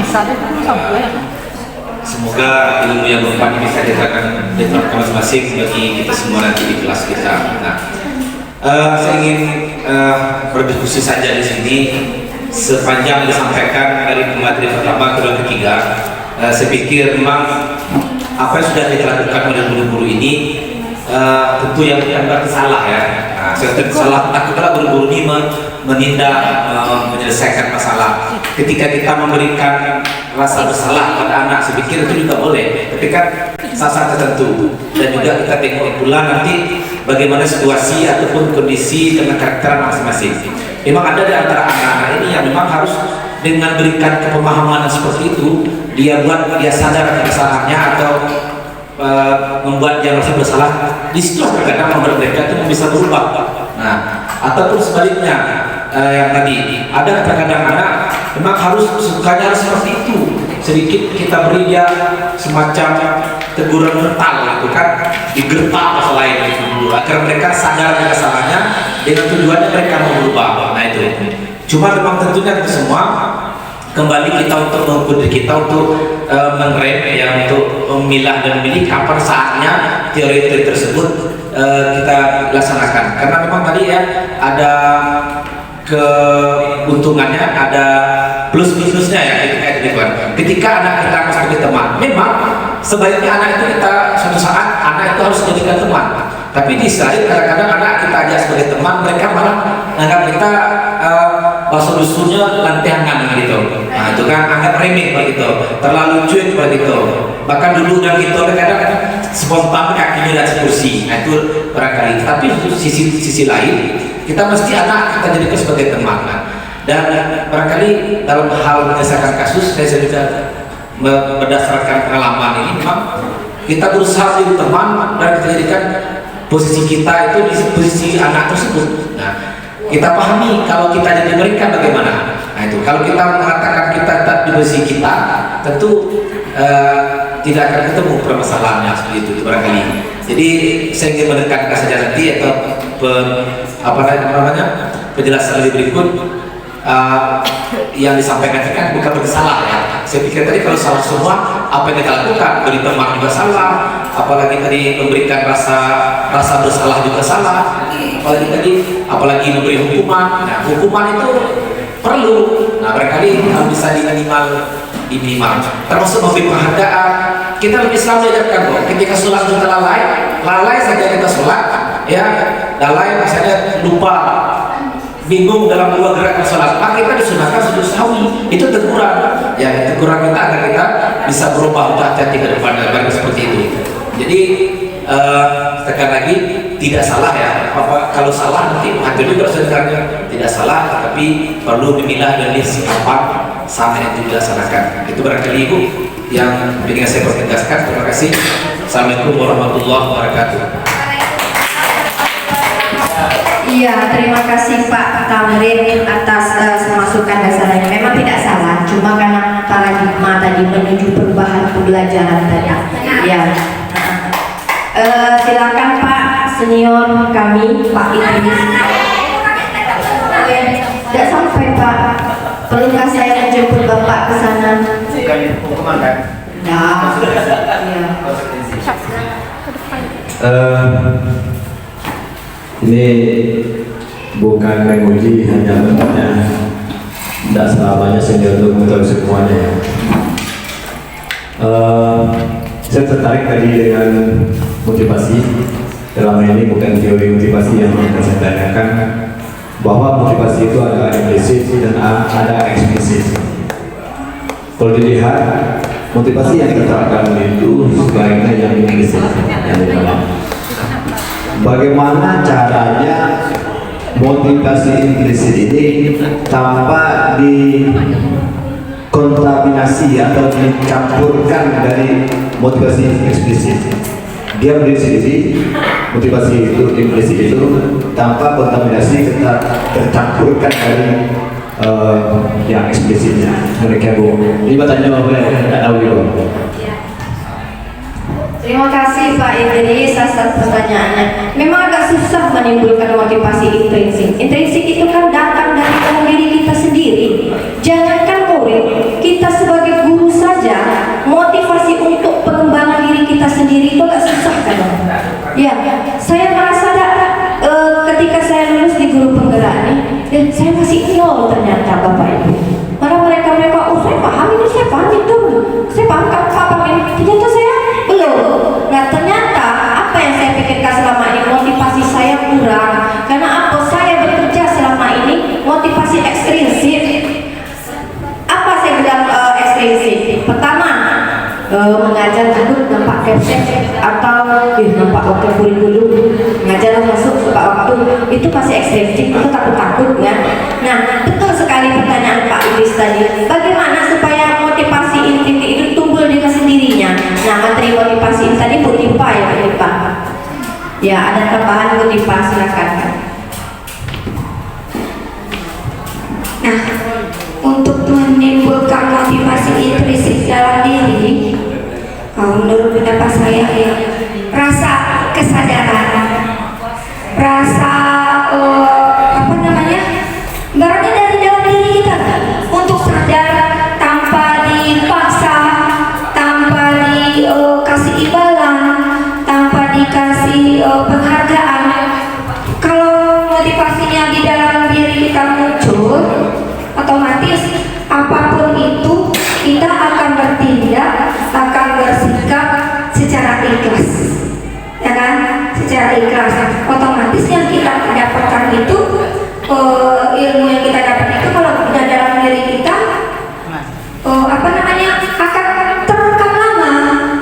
Kalau dia berbentuk paksaan, ada iming-iming, dia cuma mengharapkan imbalan itu saja. Menurut Bu Anissa gimana, ada tambahan? Kalau motivasi intrinsik kan memang dari diri kita, kesadaran dari kita untuk berbuat baik, bertindak baik. Karena apa? Diri kita, penilaian kita ya kita, bukan orang lain, ya kan? Nah, bukan berarti motivasi ekstrinsik itu tidak penting. Jujur, saya ceritakan sini Bapak Ibu ya. Karena instruktur kami, fasilitator kami bertanya, apa motivasi sebelum kami dikasih materi motivasi intrinsik ya?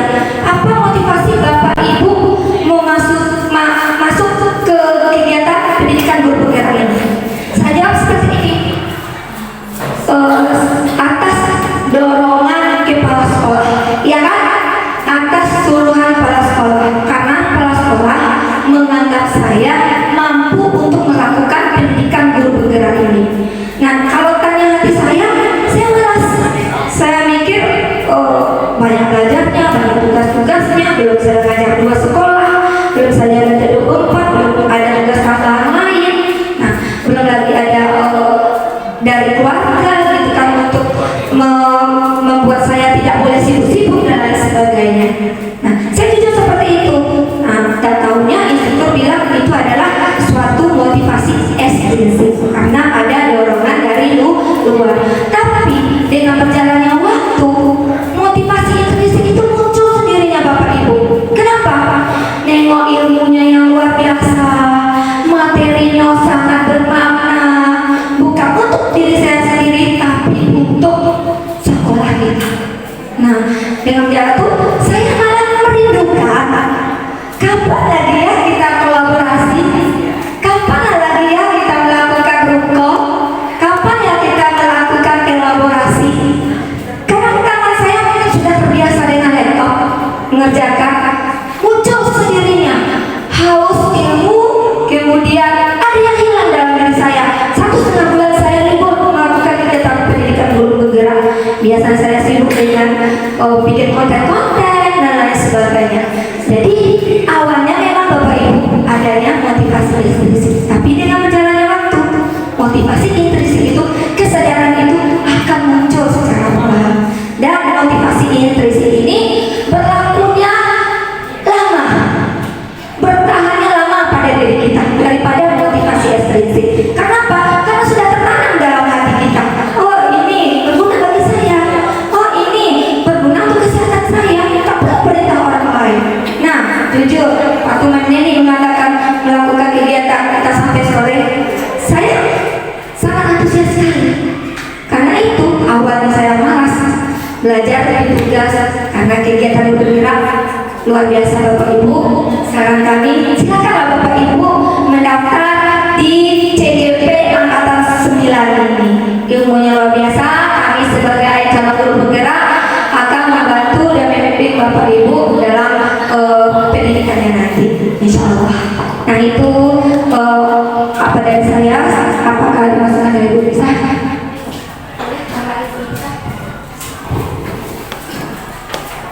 Oke Bapak, motivasi intrinsik, bagaimana memunculkannya dalam diri kita? Mungkin salah satunya seperti yang kita tahu tadi, kita mempunyai nilai-nilai kebajikan. Nilai-nilai kebajikan yang ada dalam diri kita itu salah satu pemicu bagaimana motivasi intrinsik muncul dalam diri kita. Kita tahu bahwa mendapatkan ilmu, misalnya kita memperoleh pendidikan itu berguna untuk hidup kita lakukan. Nah, dari nilai-nilai tadi. Selain dari nilai-nilai yang ada tadi, kita juga memiliki kebutuhan dasar yang harus kita penuhi tadi. Nah, untuk memenuhi kebutuhan dasar inilah, agar terpenuhi keinginan kebutuhan kita, maka muncul dalam diri kita motivasi intrinsik seperti itu. Terima kasih Bu Latifah dan Bu Anissa. Jadi intinya bagaimana cara menimbulkan intrinsik tadi dimulai dari pembiasaan. Kalau kita sudah pertama tidak dipaksa, setelah dipaksa terbiasa, maka akan menjadi motivasi kita sehari-hari yang luar biasa. Ya, baik Bapak Ibu, sekian penyampaian dari saya. Lebih dan kurang saya mohon maaf. Wabillahi taufiq wal hidayah. Wassalamualaikum warahmatullahi wabarakatuh.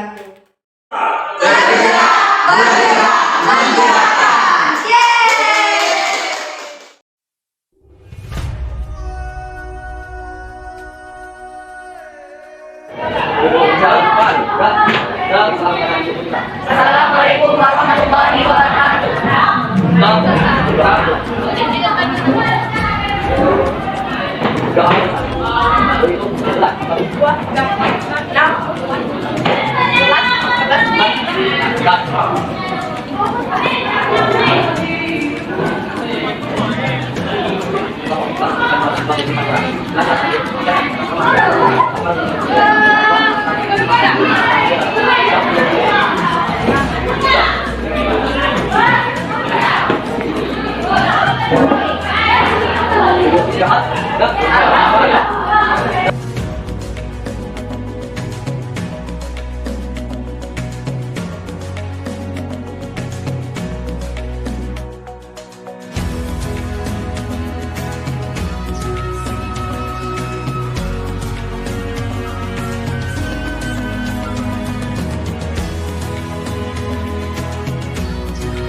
Assalamualaikum warahmatullahi wabarakatuh. Perkenalkan, saya Nur Aini dari kelas 12 MIPA 2. Alhamdulillah dan sangat luar biasa sekali dalam pelaksanaan kesepakatan piket kelas ini benar-benar efektif dan sangat mendisiplinkan kami dalam melaksanakan piket kelas, sehingga terciptanya kelas yang nyaman, aman, dan tentram. Terima kasih Bu Latifah. Assalamualaikum warahmatullahi wabarakatuh. Perkenalkan nama saya Ramdan Zulfa dari kelas 12 MIPA 2. Dengan adanya kesepakatan piket PD kelas ini membuat kami lebih tanggung jawab karena timbulnya inisiatif atau kemauan sendiri untuk melaksanakan piket. Terima kasih kepada wali kelas kami, Ibu Latifah, yang mana beliau menyelesaikan masalah terhadap siswa yang melanggar kesepakatan piket kelas dengan menggunakan penyelesaian segitiga restitusi. Caranya ya Ibu Latifah.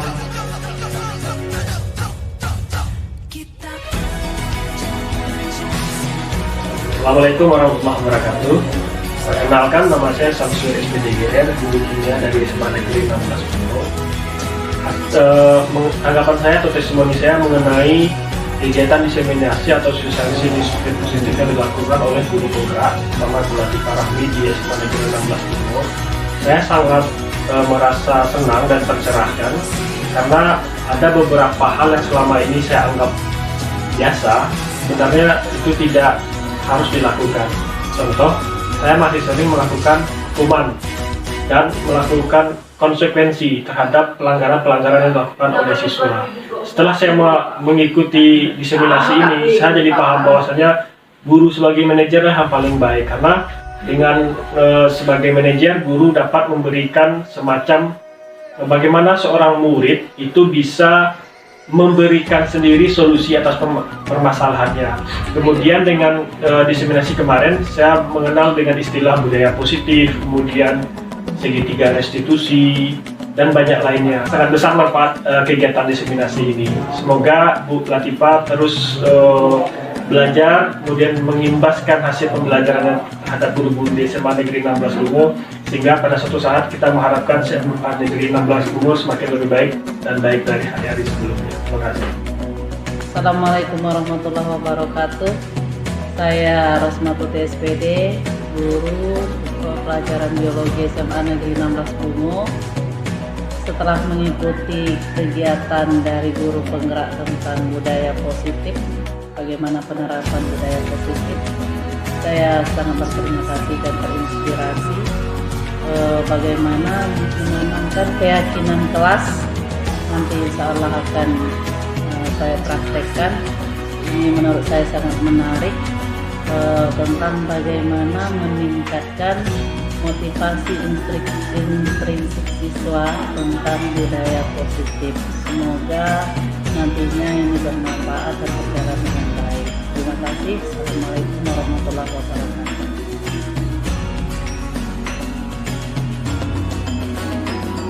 Assalamualaikum warahmatullahi wabarakatuh. Selamat pagi dan salam sejahtera untuk kita bersama. Saya Al-Mizan, Kepala Sekolah SMA Negeri 16 Bungo, yang mengucapkan terima kasih dan memberikan apresiasi kepada Bu Latifah yang telah melaksanakan diseminasi pelaksanaan budaya belajar positif di SMA Negeri 16 Bungo. Mudah-mudahan budaya positif di SMA Negeri 16 Bungo menjadi membudaya bagi seluruh warga sekolah, karena Bu Latifah yang telah membudayakan dan telah mensosialisasikan dan telah menularkan salah satu ikon guru penggerak, yaitu profil pelajar Pancasila. Terima kasih Bu Latifah sebagai guru penggerak. Mari sama-sama kita gerakkan, sama-sama kita budayakan budaya-budaya positif di SMA Negeri 16 Bungo. Terima kasih. Assalamualaikum warahmatullahi wabarakatuh.